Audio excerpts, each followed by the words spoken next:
UP में होने वाले 9 विधानसभा के उपचुनाव को लेकर के भारतीय जनता पार्टी कोई और कसर नहीं छोड़ना चाहती है, क्योंकि लोकसभा चुनाव में वैसे ही उसको उत्तर प्रदेश में झटका लग गया था। लेकिन अब 9 की 9 सीटें जिस पे चुनाव होने हैं उसको जीत करके कार्यकर्ताओं को एक टानिक देनी है। इसीलिए आज मुख्यमंत्री आवास पे बीजेपी और सरकार के लोगों की बैठक बुलाई गई। बीजेपी प्रदेश अध्यक्ष, संगठन महामंत्री और चुनाव से जुड़े बीजेपी के जो वरिष्ठ नेता थे वो मुख्यमंत्री आवास पे बुलाए गए।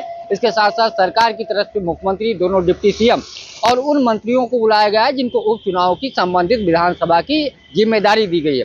उनसे फीडबैक लिया गया, बूथ स्तर की तैयारी करने के लिए निर्देश दिया गया और विधानसभा जहां चुनाव होने हैं वहां पे रुक करके कार्यकर्ताओं से संवाद और लोगों को सरकार की योजनाओं के बारे में जानकारी देने का निर्देश भी दिया गया। सबसे ज्यादा फोकस ओबीसी और दलित को लेकर के था, क्योंकि लोकसभा चुनाव में भारतीय जनता पार्टी इन्हीं दो वर्गों की वजह से बड़ा नुकसान उठाना पड़ा, क्योंकि बीजेपी के पहले वोटर थे लेकिन लोकसभा चुनाव में भाजपा से अलग चले गए। इंडिया गठबंधन कह सकते हैं और इंडिया गठबंधन को उत्तर प्रदेश में बहुत फायदा हुआ और बीजेपी को बड़े पैमाने पे नुकसान हुआ। अब इन दोनों जातियों को जोड़ने के लिए बीजेपी के नेता, कई सारे संबंधित जो जात के चेहरे हैं, जो नेता हैं, उनको लगाया जाएगा। चर्चा हुई उनको कैसे जोड़ा जाए, सरकार की योजनाओं को जो उनको लाभ दिया जा रहा है उसके बारे में बताया जाए। इन सब मुद्दों पे चर्चा हुई और अब तक चूंकि अधिकतर मंत्री अपने विधानसभा क्षेत्र जिनकी जिम्मेदारी दी गई थी उपचुनाव जहां होना है उसका फीडबैक लिया गया और कई सारे मुद्दों पे चर्चा हुई। कहाँ कमी है, क्या करना है, क्योंकि चुनाव की घोषणा हो चुकी है, कल से नामांकन शुरू हो चुका है। बीजेपी ने अभी तक उम्मीदवारों की लिस्ट नहीं जारी की गई, इस पर भी मंथन हुआ। आने वाले 2 से 3 दिनों में भारतीय जनता पार्टी की लिस्ट भी उत्तर प्रदेश के होने वाले उपचुनाव को लेकर के आ जाएगी।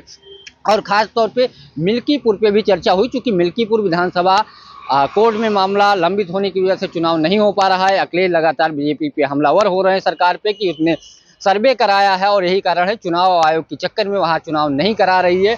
तो इसको कैसे जनता में मैसेज दिया जाए कि समाजवादी पार्टी की वजह से चुनाव नहीं हो रहा है, क्योंकि जब कोर्ट में बीजेपी के जो पूर्व विधायक हैं जिन्होंने याचिका डाली थी जब वापस ली तो सपा की तरफ से कई अधिवक्ता खड़े हो गए। ये कहना बीजेपी के पूर्व विधायक का था कि उन्होंने कहा कि समय दिया जाए, नोटिस जारी किया जाए। तो अब चूंकि कोर्ट ने 15 दिन के बाद इस पर सुनवाई होगी तो कुल मिलाकर के 9 विधानसभा सीटों के साथ उसका चुनाव नहीं हो पाएगा। 13 नवंबर को मतदान होने। तो इन सब मुद्दों को लेकर के चर्चा हुई और सभी लोगों से कहा गया कि क्षेत्र में आप लोग बने रहिए, कार्यकर्ताओं से बात करिए, जनता से बात करिए, किसी भी प्रकार की कोई दिक्कत ना आए और उपचुनाव पूरी तरीके से आप लोग गंभीरता से लें और इस 9 की 9 विधानसभा सीटें हैं उसको जीतना है। इस पर भी चर्चा हुई।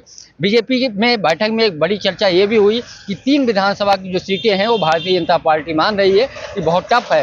एक करहल की सीट है और कानपुर की सीसामऊ है और कुंदरखी सीट भारतीय जनता पार्टी मानती है कि यहाँ बहुत संघर्ष है, कांटे की टक्कर है और इन सीटों पर भी फोकस करने के लिए विशेष तौर पर जोर दिया गया। पंकज चतुर्वेदी, TV9, लखनऊ।